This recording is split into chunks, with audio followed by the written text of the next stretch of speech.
segment. It's a debate that has split the academic community, one of the nation's largest university systems. Since 2020, the University of California has stopped considering SAT and ACT scores for admission. Now, thousands of faculty members say they do not agree with the test-free protocol and want the school to reconsider its test-free policy. All right, joining us now from Washington with more is Bloomberg education policy reporter Liam Knox. Liam, this is such a controversial topic because some people love these tests, some people hate these tests. My question is, even if they re-implement the test, is that really going to solve the larger problem of these students showing up unprepared for college-level work?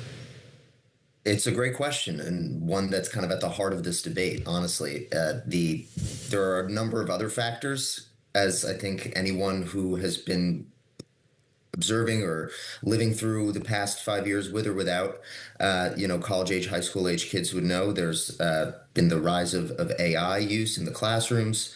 Obviously, the pandemic itself had a huge impact on a generation of students who went through virtual learning for a few years and are still catching up. So the question of what is the actual cause of this lack of preparedness is very much up in the air. But professors, college administrators, they want to try everything that they can to make sure that students who do enter the classroom are ready for the level of college work that's expected of them. Liam, you mentioned the pandemic, and I got to say, my daughter's been, she applied for colleges this year. She's going along. You just went through this. Yes, I just went through this. And it's funny because you go and they're telling these students that are there, you know what, this is the last time these scores are going to be optional for students incoming next year. We're going to change it, and that's how we're going to make it. They're going to have to apply it. So I see this at different universities, but explain why UC is so important. I mean, this is one of the last elite universities kind of making this change, possibly. Possibly. There are a number of universities that are still test optional, especially the large public institutions, University of Michigan, a number of others that have not gone back on their test optional policies. What makes UC very interesting is that this is they weren't just test optional. In 2020, when they got rid of SAT requirements, they went test blind, which means that admissions officers can't consider standardized test scores even if applicants submit them. Also, the UC is a massive, as you mentioned, a massive public university system. And it's not just the elite schools, UCLA, UC Berkeley, UCSD, that are in consideration here. There's also schools like UC Riverside and UC Merced, which take over 90% of all of their applicants and serve a very different, much more local population, where maybe there's a question of, is one test policy for the entire system really the right way to go? I think it's, oh, sorry, go ahead. No, go ahead. No, I think it's interesting because, I don't know about you, but when we were going to school, to me, the tests were kind of the leveler for kids who didn't go to fancy schools or didn't get that great grades. Like if they were smart and they took a great test, they could get money and go to college. Now it seems almost the opposite is true because you have wealthier schools and wealthier parents who can game the system. They can get these ADHD diagnoses for longer times. That was a big part of that college admissions scandal. They can teach the test in a way that people without the money to do that can't do as well. So there's also like a class and race argument about this, but who is advocating for which side of this at this point? It's become a real mixed bag. I mean, there's an argument that the test kind of exacerbates racial and socioeconomic disparities in access to elite higher education, to any higher education.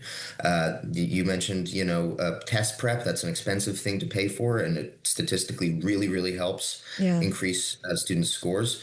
But then there are, admissions officers who say actually having these test scores helps us, what they call the diamond in the rough theory. It helps us find students from otherwise underprivileged high schools and areas where they might not look at, or where, grading might not be the best indicator of possible success, and find students who really, really stand out. And so there's, advocates for more access to higher education are also split on this question to some degree. Liam, there's also this happening in a kind of a political crucible as well, and I wonder if you could talk about that as well. I mean, we've heard from the Trump administration this kind of push to reform higher education over and over again. You've written so much about that. You have the Republican candidate for governor in California really talking about the way that higher education needs to be reformed as well. How much does this fit into that kind of current conversation, that zeitgeist conversation about the future of higher education? It fits right in there. And of course, the UC system is saying that, none of those political concerns are going to affect its ultimate decision about whether or not to return to test requirements.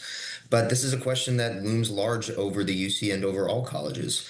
The Trump administration has advocated pretty strongly for a return to test requirements as part of what they say is, reforms to restore merit in college admissions.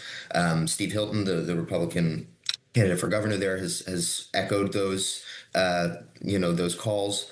There's this argument that going test optional is a kind of proxy for race preferences in admissions, for a kind of affirmative action, which of course the Supreme Court outlawed in 2023. That's the argument from the Trump administration and those officials.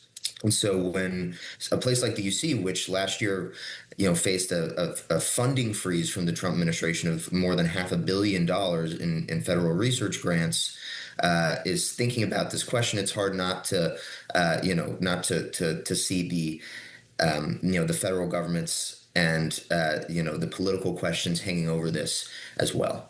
Liam, I have to ask also on the education side, you have another story that you're working on. I want to dive into that. It's about the surge of AI boot camps. So are they effective? What did you find out? If you can give us a little preview before it publishes.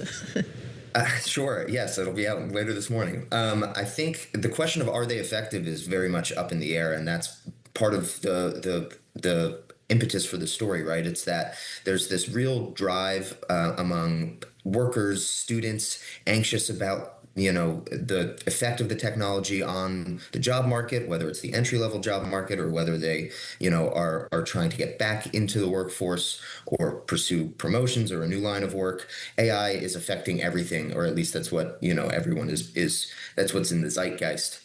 And so there's this real eagerness to go back and kind of upskill in that area. Colleges are also very eager to kind of meet that need, both because they want to prepare students and because it's a possibly fruitful revenue stream. But the reality is that nobody knows what skills employers want from when it comes to AI, least of all the employers themselves. And so there's this, there's kind of a putting the cart before the horse here a little bit. And the question is, are these boot camps, these very short-term non-degree programs that students are entering or investing in, really going to hold any value?